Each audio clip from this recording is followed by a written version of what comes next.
ইন্নাল্লাযীনা তাদউনা মিন দুনিল্লাহি ইবাদুন আমসালুকুম।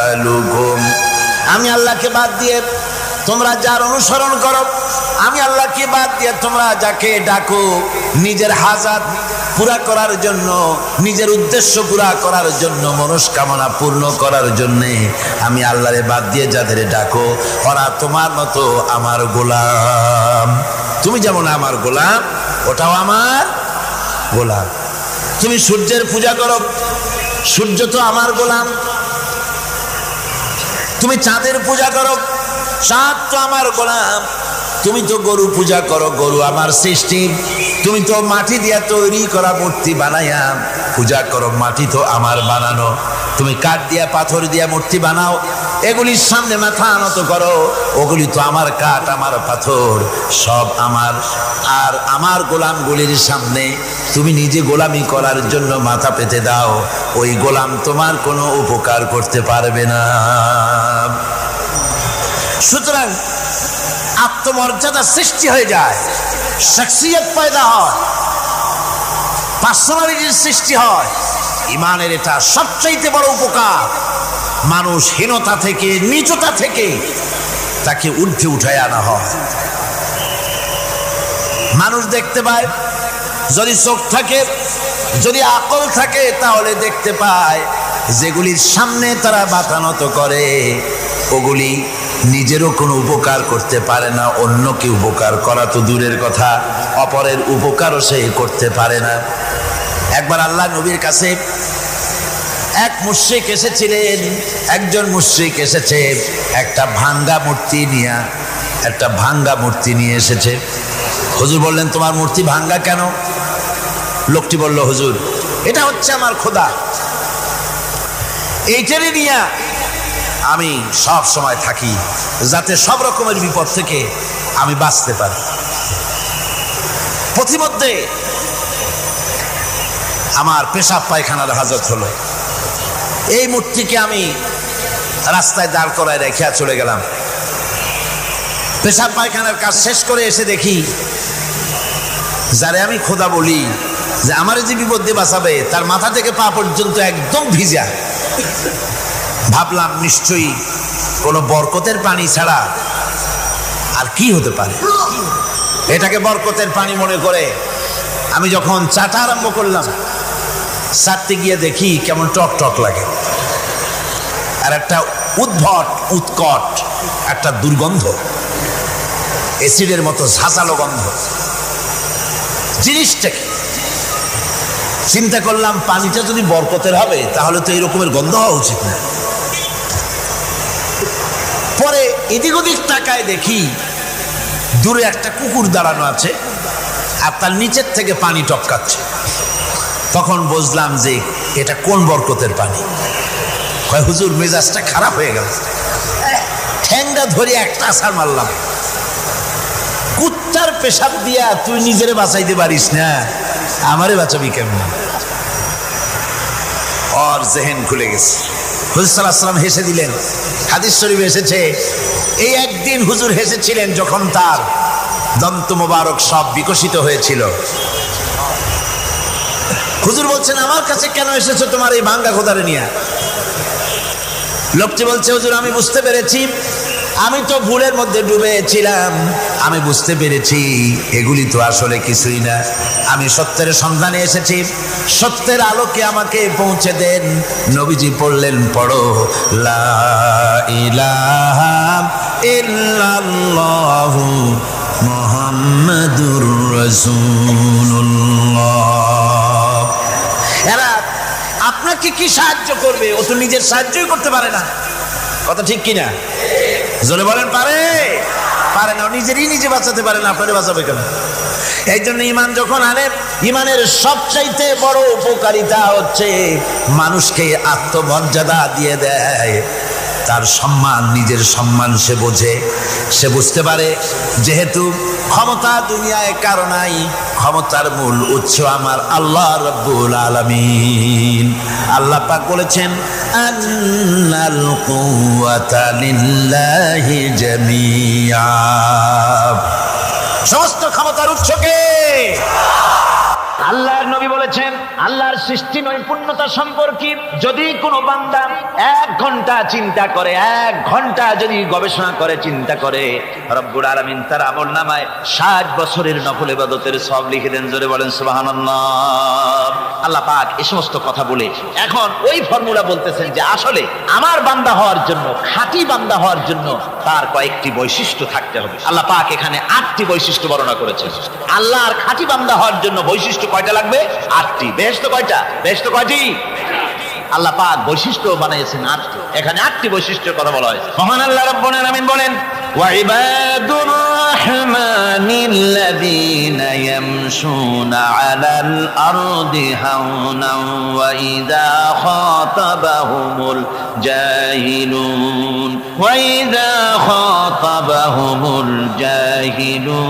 ক্বালু সালামা। রহমানের খাঁটি বান্দা তারা, রহমানের আসল বান্দা তারা যারা নাকি জমিনের উপর থেকে যখন হাঁটে খুব বিনয় বিনম্রতার সাথে তারা চলে। ওয়াইদা খাতাবাহুমুল জাহিলুন, আর যখন জাহিলরা তাদের সঙ্গে কথাবার্তা বলতে আসে তখন তারা তাদেরকে বলে তোমাদের প্রতি সালাম, এই বলে তারা চলেন। অর্থাৎ এই 8টি বৈশিষ্ট্যের প্রথম বৈশিষ্ট্য ধরা হয়েছে চালচলনকে। ইমানদার খাঁটি বান্দা যারা, তাদের চালচলন সম্পর্কে প্রথম বৈশিষ্ট্য ধরা হয়েছে। তার মানে হচ্ছে নির্লজ্জ, স্বৈরাচার, মাস্তান, গুন্ডা, বদমাশ, অত্যাচারী, এদের চালচলন এক ধরন। আবার অন্যদিকে ব্যক্তিত্ব সম্পন্ন, মর্যাদাবান, এরপরে শিক্ষিত, ভদ্র, মার্জিত, তাদের চালচলন ভিন্ন ধরনের। এই 2 শ্রেণীর চালচলন কি একরকম হয় নাকি? একরকম হয়। তার কারণ হচ্ছে ব্যক্তির চালচলনের মাঝেই তার অবস্থাটা বোঝা যায় যে আসলে লোকটি কেমন। আল্লাহ রাব্বুল আলামিন এই কথার দ্বারা এটা প্রমাণ করতে চান যে মোমেন বান্দা যারা হবে, আল্লাহর খাঁটি বান্দা যারা হবে, তাদের পরিচয় দেওয়া লাগবে না। তাদের চালচলন দেখে, তাদের হাঁটা দেখে, তাদের চলা দেখে, তাদের বলা দেখে, তাদের আচরণ দেখে লোকেরা বুঝতে পারবে যে ইনি হচ্ছেন আল্লাহর একজন খাঁটি বান্দা, একজন মোমেন ব্যক্তি, কথা বুঝতে পারে। আর সে ব্যক্তি জমিনের উপরে চলবে খুবই বিনম্র ভাবে। কোরআনে কারীমে অন্য জায়গায় আল্লাহ রাব্বুল আলামিন বলেছেন ওয়ালা তামশি ফিল আরদি মারহান ইন্নাকা লান তাখরিকাল আরদা ওয়া লান তাবলুগাল জিবালা তুলা। আমার জমিনের উপরে অহংকারের পদবরে হেঁটো না, আমার জমিনের উপরে অহংকার করে জমিনের উপরে হেঁটো না। তুমি জমিনের উপরে অহংকার করে হেঁটে পদাঘাত দিয়ে আমার এই জমিনকে ফাটায় দিতে পারবে না। আর তুমি লাফ দিয়ে আমার আকাশে, আমার পাহাড়ের উচ্চতাও তুমি ছাড়িয়ে যেতে পারবে না। অহংকার করে কেউ কি পায়ের আঘাত দিয়ে জমিনটাকে ফাটায় দিতে পারে? কি বলেন, পারবে? আর অহংকার করে লাফ দিয়ে পাহাড়ের উচ্চতাও কি কেউ ছাড়িয়ে দিতে পারবে? পারবে না। সুতরাং অহংকার, মোমেন ব্যক্তি যারা, তারা অহংকার করতে পারে না। অহংকার মোমেনের স্বভাব নয়। অহংকার করতে পারে কেবলমাত্র আল্লাহ রাব্বুল আলামিন। অহংকার হচ্ছে আল্লাহ পাকের ইজাত। অহংকার কি করতে পারেন? আল্লাহ পাক করতে পারেন। মানুষের অহংকার শোভা পায় না। মানুষ, তোমার আবার অহংকার কিসের? 1 ফোঁটা নাপাক পানি দিয়ে যার জন্মের উৎস, এমন নাপাক পানি যা শরীর থেকে নির্গত হলে পরে গোসল করা ফরজ হয়ে যায়, এমন 1 ফোঁটা নাপাক পানি যার জন্মের উৎস, তার অহংকার করবেন আল্লাহ রাব্বুল আলামিন। হাদিসে কুদসির ভিতরে এসেছে, আল্লাহ পাক বলেছেন যে ব্যক্তি অহংকার করে সেজন্য আমার চাদর নিয়ে টানাটানি করে। জোরে করে নাউযুবিল্লাহি মিন যালিক। সুতরাং মোমেন বান্দা যিনি হবেন, আল্লাহর খাঁটি বান্দা, রহমানের খাঁটি বান্দা, সে ব্যক্তি কখনো জমিনের উপর অহংকারের সাথে চলাফেরা করবে না, বরং তার চালচলন হবে অত্যন্ত বিনম্র। আর কি? আর হলো জাহিলদের সঙ্গে সে কোনো বিতর্কে লিপ্ত হবে না। জাহিলরা গালাগালি দেবে, গালাগালির জবাবে সে গালাগালি দেবে না। জাহিলরা অত্যাচার করবে, অত্যাচারের জবাবে সে অত্যাচার করবে না, বরং তাদেরকে দেখলে, তারা অত্যাচার করতে আসলে, তারা গালাগালি দিলে তাদের জবাবে ইদফা বিল্লাতি হিয়া আহসান, তাদের জবাবে তাদেরকে সালাম দিয়ে সেখান থেকে তারা কেটে পড়বে। সূরা কাসাসের এই আয়াত অন্য জায়গায় আল্লাহ রাব্বুল আলামিন এ কথা আবার এভাবে বলতেছেন ওয়াইজা সামিউল লাগবা আ'রাদু আনহু ওয়া ক্বালু লানা আ'মালুনা ওয়া লাকুম আ'মালুকুম সালামুন আলাইকুম লা নাবতাগিল জাহিলিন। আল্লাহ পাক বলছেন যে যখন মোমেনেরা পরস্পরে মোমেনদের সাথে জাহিলদের যখন দেখা সাক্ষাৎ হয়ে যায়, যখন ঝগড়ায় লিপ্ত হতে চায়, তখন মোমেনেরা যারা মোমেন বান্দা, আল্লাহর খাঁটি বান্দা, তারা বলবে যে তোমাদের আমলের প্রতিফল তোমরা পাবা, আমাদের কৃতকর্মের ফল আমরা পাবো। সুতরাং তোমাদের প্রতি সালাম, তোমাদের সাথে আমাদের কোনো সম্পর্ক নাই, ঝগড়াঝাটি না করে তারা ফিরে আসবে। আল্লাহ পাক এরপরে বলেন ওয়াল্লাযীনা ইয়াবীতুনা লিরাব্বিহিম সুজদান ওয়া কিয়ামা। রহমানের খাঁটি বান্দা তারাই আরেকটি বৈশিষ্ট্য, তাদের এই 2 নম্বরের বৈশিষ্ট্য বার বলা হচ্ছে রহমানের আল্লাহর খাঁটি বান্দার 2 নম্বরের বৈশিষ্ট্য যেটা, সেটা হচ্ছে এই যে তারা রাত কাটায় তার রবের হুজুরে আল্লাহর দরবারে সেজদা দিয়ে দাঁড়িয়ে থেকে কান্দাকাটি করে তারা রাত গুজরান করে। জোরে বলেন সুবহানাল্লাহ।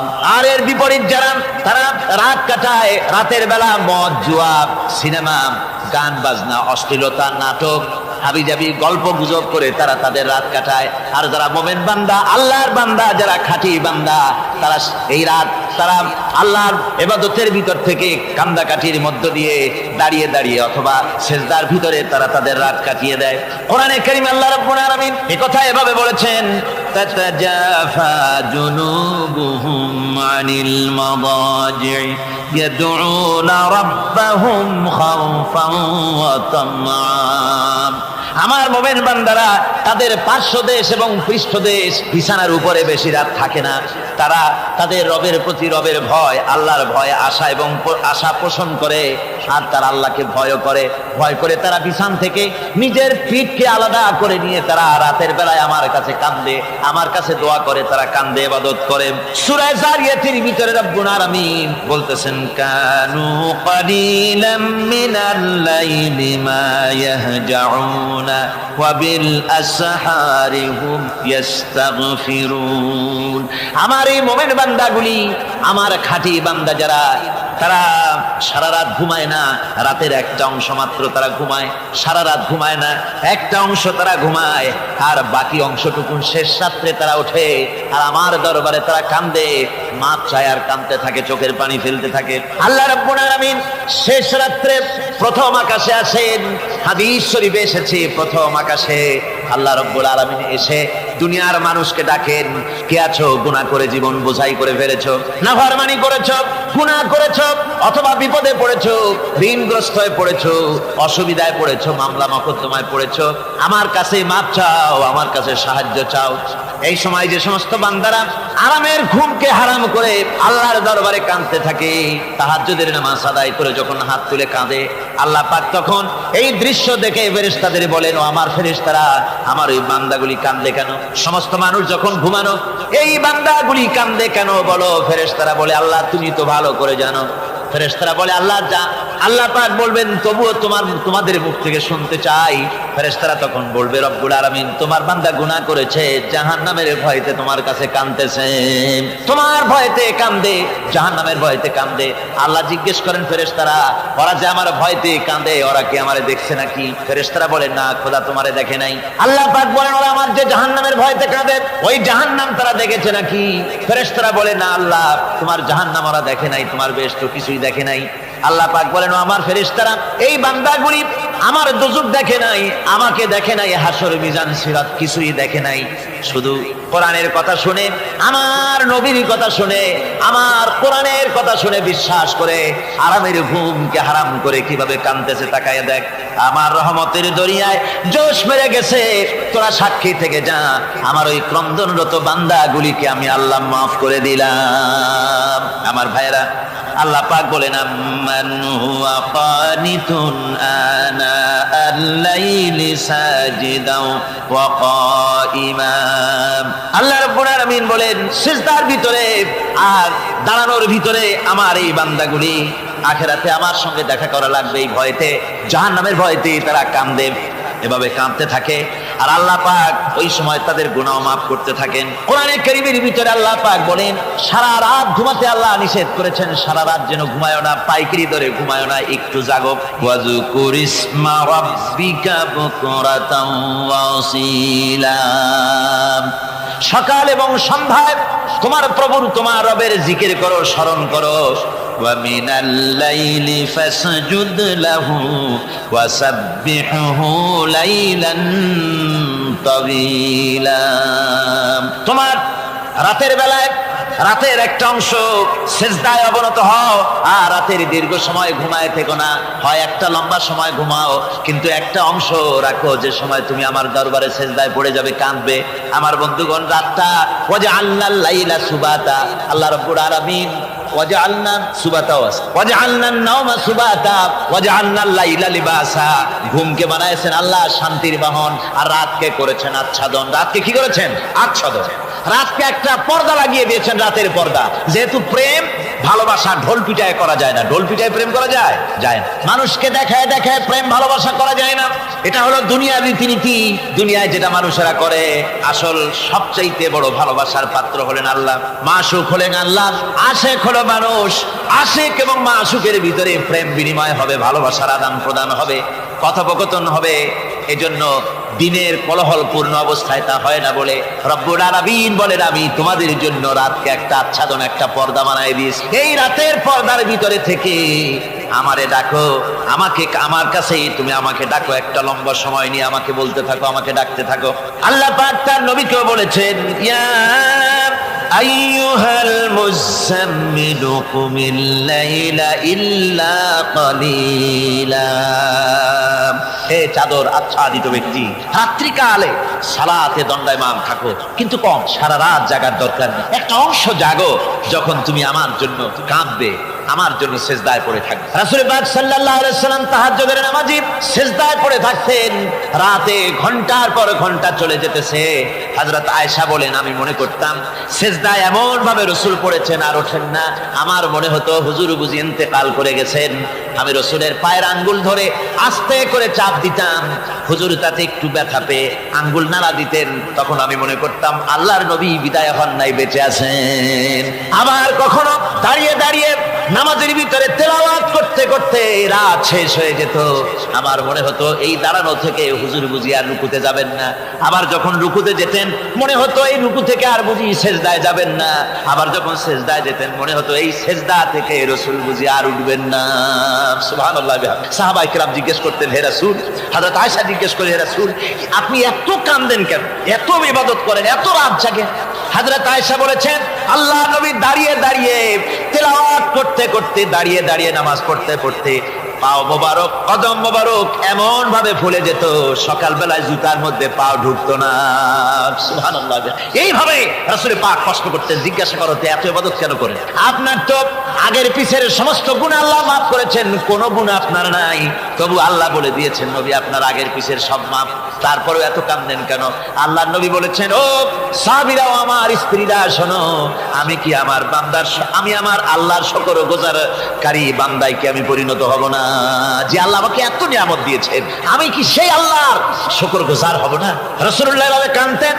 সুতরাং প্রত্যেকটি মুসলমানকে রাতের বেলায় আল্লাহর দরবারে হাত তুলে কাঁদতে হবে, মোনাজাত করতে হবে, রব্বুল আলামিন, যে গুনাহ করেছি, আমি যত গুনাহ করেছি, আমাকে তুমি নিয়ামত যা দিয়েছো, এই নিয়ামত তুমি না দিলেও পারতে, তুমি দয়া করে দিয়েছো। এভাবে যদি মানুষ কাঁদে, আল্লাহ এই অপরাধ করেছি, অপরাধের কথা যদি স্মরণ করে আর কাঁদতে থাকে, আল্লাহ রব্বুল আলামিনের রহমত তার উপরে তখন পড়তে থাকে। আর এই তাহাজ্জুদ, গভীর রাতের কান্দাকাটি, এই জন্য আল্লাহ পাক বলেন, এর আসল ব্যাপারটা হলো ইন্না নাশিআতাল লাইলি হিয়া আশাদ্দু ওয়াতআন ওয়া আকওয়ামু কিলা। আসল ব্যাপার হলো এই প্রকৃতপক্ষে রাতের বেলায় যে নামাজটা হয়, শয্যা ত্যাগ করে মানুষ যে নামাজ পড়তে দাঁড়ায়, এতে করে তার আত্মসংযমের ট্রেনিং হয়ে যায়, আল্লাহর সঙ্গে মহব্বত কায়েম হয়ে যায়। ইসলামী আন্দোলনের বিজয়ের জন্য কর্মীদের এটা সবচাইতে বড় ওষুধ। শুধু হরতালের প্রোগ্রাম দিয়া, শুধু মিছিলের প্রোগ্রাম দিয়া ইসলামী আন্দোলন বিজয় কোনো কালে হয় নাই, আর হবেও না। এজন্য আন্দোলন যারা করে তাদেরকে গভীর রাত্রে উঠতে হয়, নফল রোজা রাখতে হয়, আর গভীর রাত্রে তেলাওয়াত করতে হয়, কাঁদতে হয় আল্লাহর কাছে, তা না হলে আন্দোলনের বিজয় হওয়া সম্ভব নয়। আমার বন্ধুগণ, আমরা জেনেছি ইতিহাসে আছে লাল সালু একটা বই পড়ানো হয়, কলেজে পড়ানো হয়, আপনারা নাম শোনেন নাই? এই বইটা আমাকে একজন প্রফেসর এই চট্টগ্রামের আমাকে দেখতে দিলেন, আমি দেখলাম। তার মধ্যে তিনি ইসলামের ব্যাপারে এত বিদ্বেষ ছড়িয়েছেন, এক জায়গায় তিনি লিখতে গিয়ে লিখেছেন, আমি পড়লাম, নিজে পড়েছি, যে দেশে যত টুপি দেখা যায়, জমিনে এত শস্য হয় না। এদেশে এই মোষ দাড়ি গোঁফ ওঠার আগেই কোরআন শরীফ হেফজ করা সারা, অথচ জমিনে শস্য নাই। জমিনের শস্য আর কোরআন শরীফ পড়ার সাথে তুলনা করে উপহাস করেছে রীতিমতো। একটা দুশ্চরিত্র খলনায়ককে দিয়ে সেখানে কোরআন হাদিসকে বিকৃত করার অপচেষ্টা চালানো হয়েছে। এরকম একটা নিকৃষ্ট বইকে তারা স্কুলে এবং কলেজে সেখানে পড়াশোনার ব্যবস্থা করে দিয়েছে। আর ইসলামের ব্যাপারে যদি কেউ গাইল দিতে পারে তাহলে সে বইটাকে খুব সুনাম সুখ্যাতি করে বাজারে ছড়াবার চেষ্টা করা হয়, ঠিক কিনা কর? যে কবি, ওই আগেই বলেছি, যে কবি ইসলামের গাইল দিতে পারবে সে সবচাইতে বড় কবি। যে সাহিত্যিক ইসলামকে খোসা দিয়া, কোরআনকে খোসা দিয়া কথা লিখতে পারবে সে হলো শ্রেষ্ঠ সাহিত্যিক, ঠিক কিনা কর? আর এই খ্রিস্টান জগৎ, ইহুদি জগৎ, তারা ইসলামকে আর মুসলমানদেরকে গালাগালি করার জন্য সব সময় মুসলমান নামের কুলাঙ্গারদেরকে বেছে নেয়। যেমন নবুয়াতের উপরে হামলা চালাতে হবে, সেজন্য এই পৃথিবীর নিকৃষ্ট কাফের গোলাম মোহাম্মদ কাদিয়ানির মতো একটা নিকৃষ্ট কাফেরকে তারা বেছে নিয়েছে। জোরে কর নাউজুবিল্লাহ। তার নাম একটা মুসলমানই না। আবার আমাদের দেশে আল্লাহকে, রাসূলকে গালি দিতে হবে, দাউদ হায়দারের মতো একটা জাহান্নামের কীটকে তারা বেছে নিয়েছে মুসলমান নামে। আবার রাসূলকে গালি দিতে হবে, হযরত আয়েশা সিদ্দিকা রাদিয়াল্লাহু তাআলা আনহাকে গালি দিতে হবে, সেজন্য মুসলমান নামের কলঙ্ক সালমান রুশদি নামক এক শয়তানকে এই ইহুদিরা বেছে নিয়েছে, ঠিক কিনা কর? কিন্তু এখন সালমান রুশদি যাবা কোথায়? এখন সালমান রুশদির উপরে যিনি হুকুম হজ জারি করেছিলেন ইমাম খোমেনি বেঁচে নাই, কিন্তু তার হুকুম এখনো বেঁচে আছে। উনি অর্ডার করেছেন যেখানে পাও সেখানে হত্যা করো। ফাকতুলু সালমান রুশদি হাইসু ওয়াজাদতুম, ওরে যেখানে পাও সেখানে হত্যা করো। এখন ওর দশা হয়েছে এই চেহারা সার্জারি করে ডরিয়া, তারপরে এখন লা ইয়ামুতু ফিহা ওয়ালা ইয়াহইয়া, সে বাইসাও নাই মরিয়াও নাই, এমন অবস্থা আছে। আমার ভাইরা, আমার মুসলমান মদও যদি খায়, জিনাও যদি করে, রাসূলকে যখন কেউ গালি দেয় তখন মনে করে আমি একটা অপরাধ করেছি, ঠিক, আমি মদ খাইছি, অন্যায় করেছি, আমি নামাজ পড়ি না, অন্যায় করেছি, কিন্তু আমার রাসূলকে গালি দিয়েছে, পরে যদি পাই ওর কাঁচা কলিজা চাবায় খাবো, ঠিক কিনা কর? সুতরাং আজকে এইভাবে করে আমার দেশের শিক্ষা ব্যবস্থাকে নষ্ট করা হয়েছে এই ধরনের বই পড়িয়ে।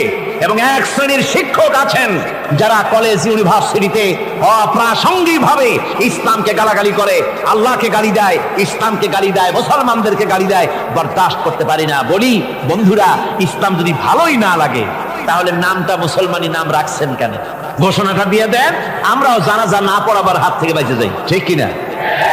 সুতরাং এরা ওই জায়গায় বসে আছে আমাদের সন্তানদের মস্তিষ্ককে বিকৃত করার জন্য। আল্লাহ রাব্বুল আলামিন বলেন এভাবে করে, ওয়াল্লাযীনা লা ইয়াদউনা মা'আল্লাহি ইলাহান আখারা ওয়া লা ইয়াকতুলুনান নাফসাল্লাতী হারামাল্লাহু ইল্লা বিল হক, তারা হত্যা থেকে বিরত থাকে, মানুষকে হত্যা করে না। ওয়া মান ওয়ালা ইয়াজনুন, আর তারা ব্যভিচার করে না, জিনা ব্যভিচার করে না। জিনা ব্যভিচার সম্পর্কে কোরআন শরীফ বলছে, ওয়ালা তাকরাবুজ জিনা ইন্নাহু কানা ফাহিশাতান ওয়া সাআ সাবিলা।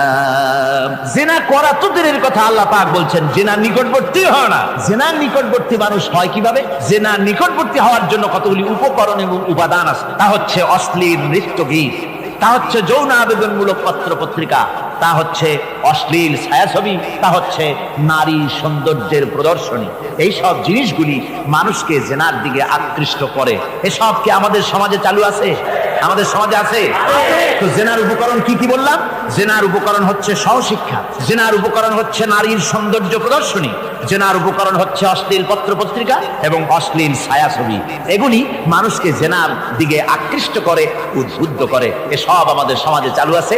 ব্যাঙ্গের ছাতার মতো ভিডিও ক্লাব চালু হয়েছে শহরের কোনায় কোনায়, রাস্তার মোড়ে মোড়ে, আর এ দিয়ে ছবি এনে মানুষ দেখতে থাকে আর চরিত্র নষ্ট হতে থাকে।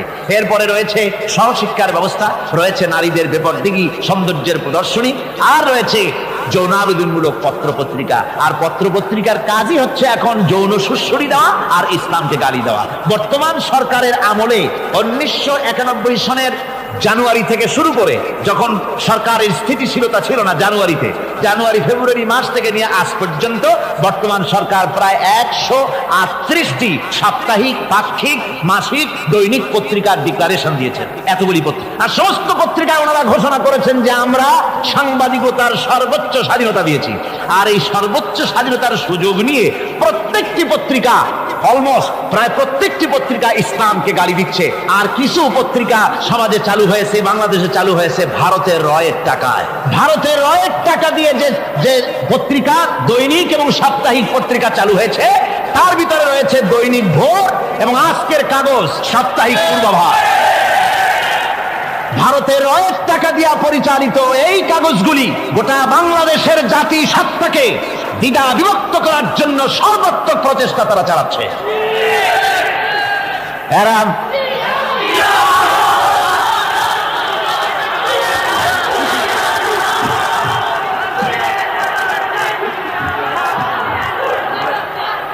আমার বন্ধুগণ, এই ধরনের একটানা প্রয়োজন হলে সব নাম আমরা তুলে ধরবো।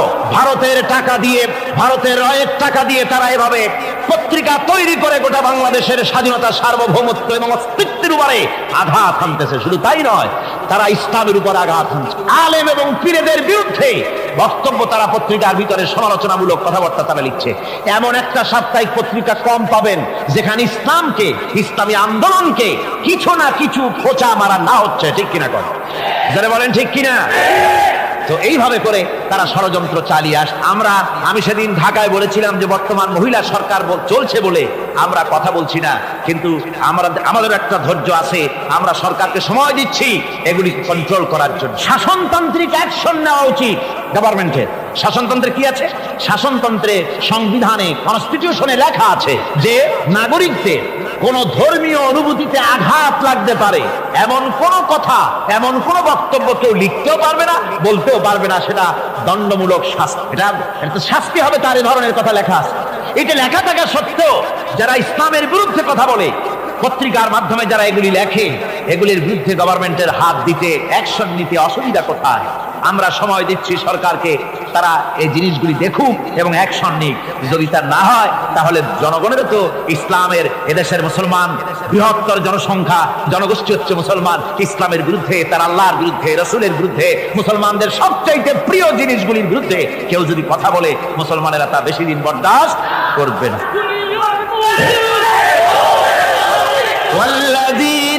আল্লাহ পাকের বলেন ইউদাআফ লাহুল আযাবু ইয়াওমাল কিয়ামাতি ওয়া ইয়াখলুদু ফীহি মুহানা।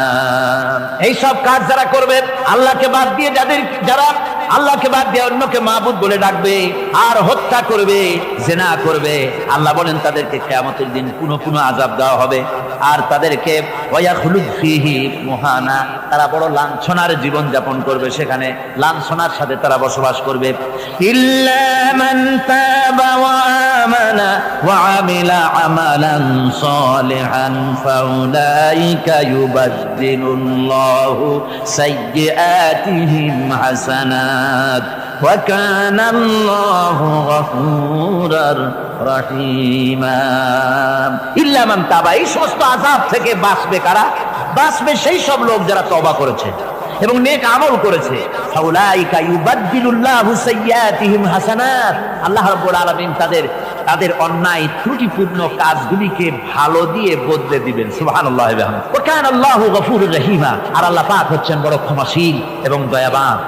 এই সুসংবাদ তাদের জন্য যাদের জীবন নানা প্রকারের অপরাধে কলঙ্কিত করেছে যারা, এবং নিজেদেরকে সংশোধন করতে এখন ইচ্ছুক। জীবনে বহু গুনাহ করেছে, হারামি, বদমাশি, জিনা, ব্যভিচার করেছে, এখন জীবনকে সংশোধন করতে চায়। এদের জন্য আল্লাহ রাব্বুল আলামিন এই সাধারণ ক্ষমা ঘোষণা করেছেন, জেনারেল এমনেস্টি ঘোষণা করেছেন। সাধারণ ক্ষমা ঘোষণা করে দিলেন যে তোমরা এখনো যদি হেদায়েত হতে চাও, চূড়ান্ত ধ্বংস থেকে যদি বাঁচতে চাও, তাহলে আমি তোমাদের জন্য তওবার পথ খুলে রেখেছি। আল্লাহ যদি এই তওবার পথ খুলে না দিতেন তাহলে মানুষ হতাশায়, নিরাশায় শয়তান হয়ে যেত।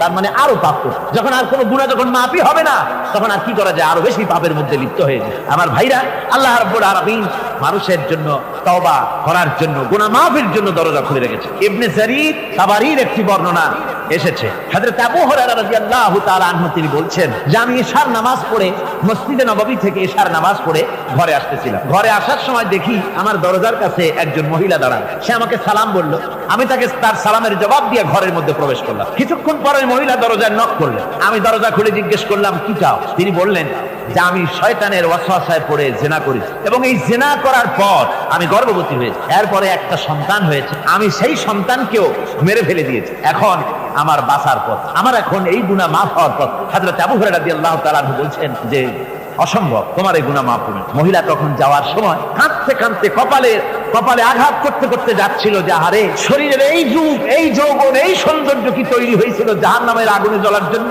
এইভাবে করে চিৎকার দিতে দিতে মহিলাটা। হযরত আবু হুরায়রা বলেন, আমি সকালবেলায় আল্লাহ রাসূলের সঙ্গে ফজরের নামাজ আদায় করে আল্লাহর নবীকে ঘটনা শোনালাম, বললাম হে রাসূল আমি তো মহিলাকে এইরকম জবাব দিয়ে। হযরত আবু হুরায়রা দৌড়ে গেলেন, বললেন আমি ছুটতে লাগলাম, এমন ভুল আমি কথা বলেছি। মহিলা তো হতাশ হয়ে গিয়েছে, তিনি খুঁজতে খুঁজতে মহিলাকে পেয়ে গেলেন, যে বললেন ও মহিলা, আল্লাহর হাবিব তোমার সম্পর্কে এই কথা বলেছেন, তুমি যদি তওবা করো আল্লাহ রাব্বুল আলামিন তোমাকে মাফ করে দিবেন, আর তোমার দোষ ত্রুটিগুলির বিনিময় আল্লাহ তোমাকে নেক দিয়ে বদলায় দিবেন, তোমাকে আল্লাহ মাফ করবেন। মহিলা শোনা মাত্র আল্লাহু আকবার বলে চিৎকার মেরে সেজদায় পড়ে গেলেন। তিনি প্রাণ ভরে কাঁদলেন আর বললেন, আল্লাহ তোমার দরবারে শুকরিয়া আদায় করি যে আমার মতো গুনাহগারের জন্য তুমি যে তওবার দরজা খোলা রেখেছো। তিনি তার নিজের দাসীকে এবং তার বাচ্চাকে, কৃত দাসীকে আল্লাহ শকরার্থে মুক্ত করে দিলে। আমার ভাইয়েরা, এভাবে করে যারা নাকি আল্লাহর দরবারে যারা এভাবে মাপ চায় আল্লাহ পাক তাদেরকে মাফ করে দিবেন। তওবা করার জন্য রব্বুল আলামিন পথ খুলে রেখে দিয়েছেন। আবার অন্য হাদিসে এসেছে হযরতে রাসূল পাক সাল্লাল্লাহু আলাইহি ওয়াসাল্লামের কাছে এক বৃদ্ধ এসে বলেছিলেন, হে আল্লাহর নবী আমি যত গুনাহ করেছি সমস্ত গুনাহ যদি দুনিয়ার মানুষেরকে ভাগ করে দেওয়া হয় তাহলে একযোগে সব মানুষকে তার ডুবাইয়া ছাড়বে, এত গুনাহ আমি করেছি, এমন কোন গুনাহ নাই যে আমি করি নাই। হে আল্লাহ রাসূল আমার এই গুনাহ মাফ হবে না। আল্লাহর নবী বলেন, তুমি কি মুসলমান হয়েছো? লোকটি বলল, হুজুর আমি মুসলমান হয়ে গেছি। আশহাদু আল্লা ইলাহা ইল্লাল্লাহু ওয়াহদাহু লা শারীকা লাহু ওয়া আশহাদু আন্না মুহাম্মাদান আবদুহু ওয়া রাসূলুহু। পড়েন সবাই, আশহাদু আল্লা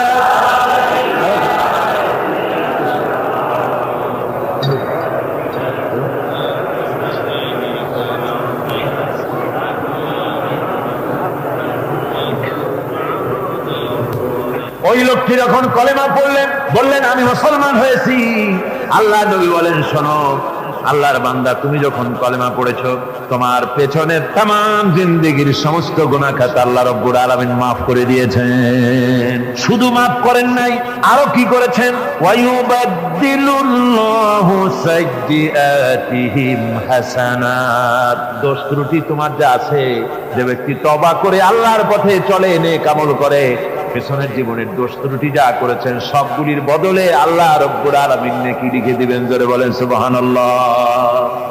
তার মানে হচ্ছে জীবনে যত অপরাধ করেছিল তওবা করে যখন ভালো কাজ করবে আর পেছনের কথাগুলি যখন মনে করবে গভীর রাত্রে, আল্লাহ আমি এই ধরনের পাপ করেছিলাম, চুরি করেছি, ডাকাতি করেছি, জেনা করেছি, মদ খেয়েছি, মিথ্যা কথা বলেছি, এই সব কথা বলে যত অনুশোচনা করবে আর অনুতপ্ত হবে, চোখ দিয়া যত পানি পড়বে, নতুন নতুন করে তার আমল নামায় আল্লাহ নেকি লিখতে থাকবেন। জোরে বলেন সুবহানাল্লাহ।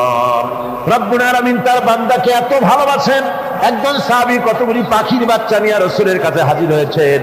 আল্লাহর নবী বলেন, এই পাখির বাচ্চাগুলি আনলা কেন? সাহাবী বলেন, হুজুর এই পাখির বাসাটা ভেঙে গিয়েছিল, বাচ্চাগুলি যখন ধরলাম ওর মা আমার মাথার উপরে ঠোকলাতে লাগলো, সে নিজের জীবনের মায়াকে উপেক্ষা করে বাচ্চাগুলিকে হেফাজত করার জন্য আমার উপরে ঝাঁপিয়ে পড়লো। আমি নিয়ে এসেছি এখানে, এই দেখুন ঘরের মধ্যে ঢুকেছে, এখানে ওই পাখিটা এসেছে। আমি রাসূলকে দেখাতে এলাম প্রাণী জগতে মায়ের সন্তানের প্রতি কত মায়া, সেটা দেখাতে এলাম। আল্লাহর নবী বলেন, ও সাহাবী প্রাণী জগতে সন্তানের প্রতি মায়ের কতটুকু মহব্বত তুমি তাই আমাকে দেখাতে এসেছো। শোনো, এই প্রাণী জগতের সন্তানের প্রতি মায়ের যত মহব্বত তার চাইতে লক্ষ কোটি গুণে বেশি মহব্বত বান্দার প্রতি আল্লাহ রাব্বুল আলামিনের। মহব্বতকে, করুণাকে, রহমতকে, ভালোবাসাকে 100 ভাগ করা হয়েছে। 100 ভাগ করে 99 ভাগ আল্লাহ নিজের কাছে রেখেছেন, আর একটা ভাগ তামাম পৃথিবীর প্রাণী জগতে আল্লাহ ছড়াই দিয়েছেন। একটা ভাগ দিয়েছেন সারা দুনিয়ার প্রাণী জগৎ, সেই একটা ভাগে এই শত সহস্র কোটি প্রাণীর মধ্যে যেটুকুন আমরা পাইছি এতটুকুন মহব্বতে সন্তানের জন্য কলিজায়, সন্তানের কোনো অকল্যাণ হলে কলিজায় পানি থাকে না, সন্তানের কোনো অসুবিধা হলে বা মা বাপের কষ্ট হলে বা কারো কোনো কষ্ট হলে আমরা এই ধরনের আমাদের অবস্থা সৃষ্টি হয়ে যায়। এক ভাগ তাম পৃথিবীর সমস্ত প্রাণী জগতে ছড়ায় দেওয়ার পর আমাদের অবস্থা যদি এই হয়, তাহলে 99 ভাগ রহমত যার কাছে, বান্দার প্রতি তার মহব্বত কতখানি। আমার বন্ধুগণ, রাসূল পাক সাল্লাল্লাহু আলাইহি ওয়াসাল্লাম বলেছেন, ও সাহাবীরা, একজন লোক উটের পৃষ্ঠে যাচ্ছিল কোথাও, উটের পৃষ্ঠে তার খাবার আছে, পানিও আছে, যেতে যেতে মরুদ্যানের মধ্যে সে বিশ্রাম করলো। ঘুমের থেকে জেগে দেখে উট নাই, খাবার নাই, পানিও নাই। বড় লোকটা কেমন পেরেশান হয়। সাহাবীরা বলেন, হুজুর, উট হচ্ছে মরুভূমির জাহাজ, উট হারায় গেছে, টাকা পয়সা যা ছিল, খাদ্য খাবার ছিল, সব চলে গেছে, এর থেকে পেরেশানি তো আর কিছুই হয় না। হুজুর বলেন, লোকটা খানিকক্ষণ চিন্তা ভাবনা করতে করতে কিছুক্ষণ পর দেখলো উট ফিরে এসেছে, সমস্ত টাকা তার ওই খাদ্য আর পানিও নিয়ে হাজির হয়ে গেছে। বলো কেমন খুশি হয়। হুজুর, হযরত সাহাবীরা বলেন, হুজুর, এর থেকে খুশি আর কি হতে পারে, লোকটার দিল তো ভরে যাবে। আল্লাহর নবী বলেন, ও সাহাবীরা, কোন বান্দা যদি আল্লাহ থেকে নাফরমান হয়ে যায়, নামাজ ছেড়ে দেয়, জিনা ব্যভিচার বদমাশি নাফরমানিতে যদি যখন লিপ্ত হয়ে যায়, উঠারা ব্যক্তি উট পাওয়ার জন্য যেমন পেরেশানি বোধ করে, আল্লাহ রাব্বুল আলামিন তার ওই নাফরমান বান্দার জন্য, আল্লাহ রাব্বুল আলামিন ফিরে আসার জন্য আল্লাহ রাব্বুল আলামিন চান। বান্দা যখন নাফরমান বান্দা নিজের গুনাহ বুঝতে পেরে যখন সেজদায় পড়ে গিয়া কান্দে, রব্বুল আলামিন আমার গুনাহ মাফ করে দাও, এইভাবে যখন কাঁদতে থাকে, রব্বুল আলামিন আল্লাহর হাবিব বলেন, উঠারা ব্যক্তি উঠ পেরে পড়ে, ওই ব্যক্তি যত খুশি হন। কোন নাফরমান বান্দা যখন সেজদায় পড়ে যায়, আল্লাহ রাব্বুল আলামিন এর চাইতে লক্ষ কোটি গুণে বেশি খুশি হয়ে যান। আল্লাহ পাক হচ্ছেন রহমান রহিম, গাফুরুর রহিম। পৃথিবীতে এমন কে আছে, আপনি আমাকে বলেন, এমন কে আছে অপরাধ করবে না আর সে বলবে আয় তোরে মাফ করে দেই? বলেন, এরকম আছে নাকি? কেউ বলেন আছে? এমনকি বাপ মা ছেলে অন্যায় করেছে, বাপ মার দিল চায় ছেলেটা যদি মাপ চাইতো, বড্ড ভালো হতো, ওর সাথে প্রাণ ভরে কথা বলতাম, দুটোর সাথে জড়িয়ে নিতাম, কিন্তু মুখ খুলে বলে না যে অপরাধ করেছিস, মাপ চাইয়া যা, এরকম বলে। মাও বলে না, বাপেও বলে না, কিন্তু একমাত্র মহান সত্য রব্বুল আলামিন বান্দা যখন গুনাহ করে, আল্লাহ ডাকে, বান্দারে গুনাহ করেছিস ফিরে আয়, আমি তোরে মাফ করে দেব। গুনাহ করেছিস ফিরে আয়, জিনা করেছিস ফিরে আয়, মদ খেয়েছিস ফিরে আয়, মানুষ হত্যা করেছিস ফিরে আয়, চুরি করেছিস ফিরে আয়, আগুন পূজা করেছিস ফিরে আয়, মাটি পূজা করেছিস, সূর্য পূজা করেছিস, যা করেছিস না কেন ফিরে আয়, আমাকে ডাক দে, আমি তোর জিন্দেগির গুনাহ আমি আল্লাহ মাফ করে দেব। এই জন্য আল্লাহ রাব্বুল আলামিনকে যখন কোন বান্দা একবার ডাকে, দিল থেকে, কলিজা থেকে একটা ডাক যদি দেয়, আল্লাহ হাজার ডাকের তুলনায় একটা ডাক আল্লাহ কলিজা থেকে ডাক। এই ডাকটা কোথা থেকে?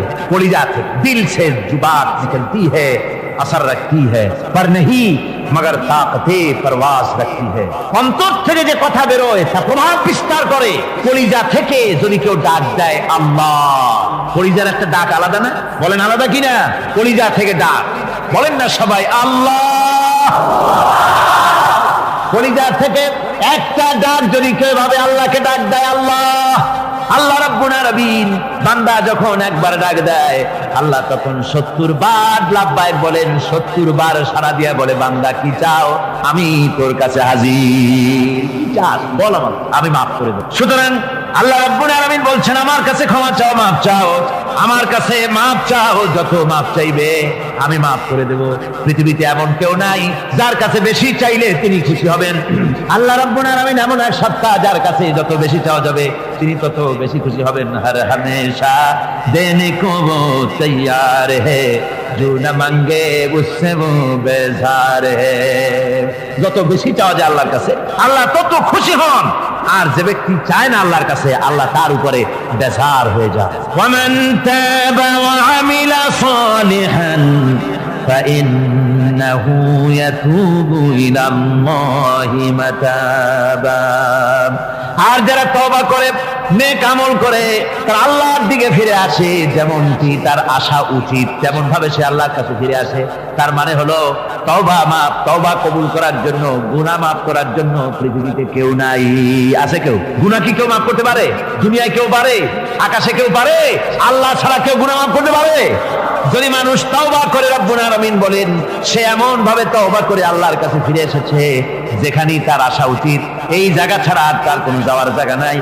সুতরাং সে জায়গা মতো এসেছে, অনুতপ্ত এবং অনুশোচনা করেছে। আল্লাহ পাক এ ধরনের অনুতপ্তকারী, অনুশোচনাকারীকে রব্বুল আলামিন ক্ষমা করে দিয়ে থাকেন। ওয়াল্লাযীনা লা ইয়াশহাদুনা আয-যুর ওয়া ইযা মাররু বিল-লাগবি মাররু কিরামা।